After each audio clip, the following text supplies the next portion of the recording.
Hey everyone, this is Gleb Bakhmutov, and today I want to show you how Cypress can verify that the height of an element remains the same. So I have two items on my screen, and notice what happens when I set the class on the first element. It changes the background, and notice that nothing shifts, right? The element remains in the same position, and the second element also remains in the same position. Only the background changes. So that's great, that's what I want. Now imagine that some of our styles in that class, something affects the height of an element, and that shifts everything on the page after it, which is kinda annoying. I want to write a test to confirm that when I add the class, nothing else changes, or in particular that the height of the first element remains the same. Let's do this. I can move it to the side. First we need to generate the action, so we say contains button set class click. So this is our event. If we want to compare the height before and after the event, we have to grab the height here. So I'll say set get element with ID first, invoke jQuery method CSS, height is the argument.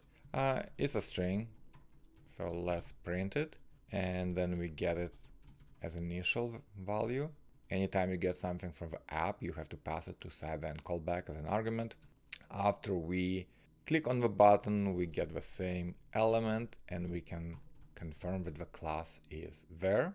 And we can say should have CSS height, and we pass the value that we grabbed before we clicked on the button. Now, the values are different because our class changes the mean height of an element.